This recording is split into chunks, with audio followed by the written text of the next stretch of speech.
أنا العبد الذي كتب. السلام علیکم ورحمۃ اللہ وبرکاتہ نحمدہ ونصلی علی رسولہ الکریم اما بعد. معزز ناظرین، قابل احترام سامعین، ان قریب بہت جلد رمضان المبارک کا آغاز ہونے والا ہے. رمضان کا بابرکت مہینہ شروع ہونے والا ہے. رمضان کی بے شمار فضیلتیں احادیث میں نبی کریم سرور دو عالم صلی اللہ علیہ وآلہ وسلم سے منقول ہے. رمضان کے آنے کا انتظار اور رمضان کو پانے کا شوق ہر مسلمان کے دل میں ہوتا ہے. خود نبی کریم صلی اللہ علیہ وسلم نے رمضان کے آنے سے پہلے حضرات صحابہ اکرام کو رمضان کی اہمیت، رمضان کی عظمت، رمضان کی فضیلت اور رمضان کی خصوصیت بیان فرمائی، تاکہ اس کے ذریعے ہر مسلمان کے لیے رمضان کو صحیح گزارنا آسان ہو جائے اور رمضان کی حقیقت کو وہ سمجھنے والا بنے. رمضان کی آمد کا انتظار اور رمضان کو سلامتی کے ساتھ پانے اور گزارنے کی فکر خود نبی کریم رحمت دو عالم صلی اللہ علیہ وآلہ وسلم کو کتنی ہوتی، اس کا اندازہ آپ اللہ کے نبی صلی اللہ علیہ وسلم کی اس دعا سے بھی لگا سکتے ہیں کہ آپ فرمایا کرتے رجب کے مہینے میں اللہم بارک لنا فی رجب و شعبان وبلغنا رمضان، کہ ہمارے پروردگار ہمارے رجب اور شعبان کے مہینے میں برکت عطا فرمائیے اور ہمیں رمضان کے مہینے تک پہنچا دیجیے. نبی کریم صلی اللہ علیہ وسلم نے یہی توجہ امت کو دلائی. اسی کا نتیجہ ہے کہ رمضان کے آنے سے پہلے ہر مسلمان فکر مند ہوتا ہے، شوق پایا جاتا ہے، جذبہ ہوتا ہے کہ رمضان کو صحیح گزارے.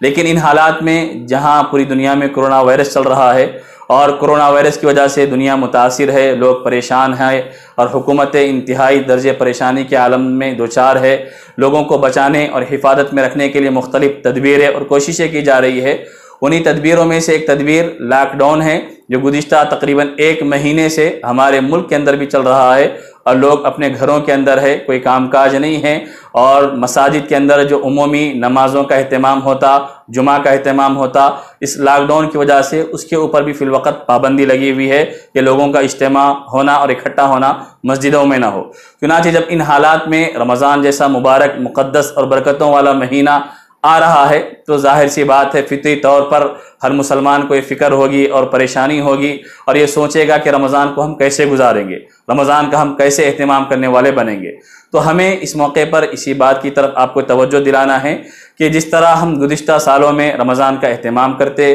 رمضان کا استقبال کرتے، رمضان کو صحیح گزارنے کی فکر کرتے، اس کا ٹائم ٹیبل بناتے، اس کا نظام العمل مرتب کرتے، اس مرتبہ بھی ہمیں اسی انداز میں، اسی شوق کے ساتھ، اسی فکر کے ساتھ رمضان کو گزارنے کی توجہ دینی چاہیے اور خیال کرنا چاہیے. ایسا نہ ہو کہ لوگ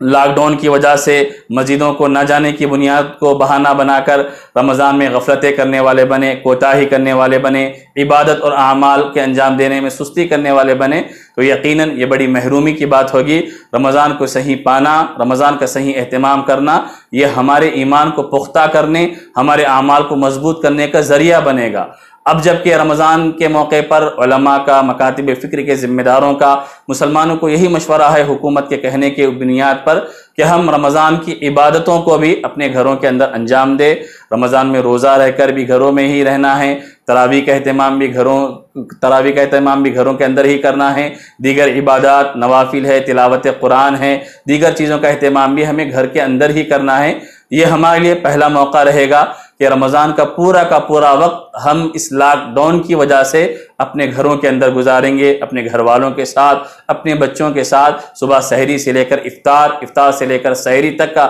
سارا وقت ہمارا گھروں میں گزرے گا. تو ہم اس وقت کو کارآمد بنانے والے بنیں، اس وقت کو صحیح استعمال کرنے والے بنیں اور دین کی تعلیمات، نبی کریم سرور دو عالم صلی اللہ علیہ وسلم کی ہدایات کے مطابق گھروں میں رہ کر رمضان کے روزے کو گزارنے اور اعمال کو انجام دینے کی فکر کرے. تو انشاءاللہ اس رمضان کے تمام تر خیر سے، برکتوں سے ہم مالا مال ہوں گے. ہم یہ نہ سوچے کہ ہم کچھ نہیں کر سکتے، بلکہ ہم وہ تمام چیزیں کر سکتے ہیں جو پہلے رمضانوں میں کرتے تھے. بس فرق یہ ہے کہ ہمیں گھر کے اندر رہنا ہے، گھر سے باہر نہیں نکلنا ہے۔ باقی رمضان میں تراویح کیسے ادا کی جائے گی، گھروں کے اندر کیا نظام ہوگا، وہ اس سے متعلق دیگر باتیں آپ حضرات کے سامنے انشاءاللہ آئندہ پروگرام میں پیش کی جائیں گی۔ ہم انشاءاللہ کوشش کریں گے رمضان کے اندر روزانہ کچھ نہ کچھ پیغام روزے سے متعلق، رمضان سے متعلق مسائل اور احکام سے متعلق آپ کے سامنے پیش کریں۔ آپ دعا فرمائیں کہ اللہ تبارک و تعالیٰ رمضان کو سلامتی کے ساتھ عطا فرمائیں، رمضان کی برکت سے اللہ تبارک و تعالیٰ اس وبا کو، اس بیماری کو پوری دنیا سے ختم فرمائیں، سارے انسانوں کو محفوظ فرمائیں، اور اللہ تبارک و تعالیٰ ہماری کوششوں کو، کاوشوں کو قبول فرمائیں۔ وآخر دعوانا ان الحمد للہ رب العالمین۔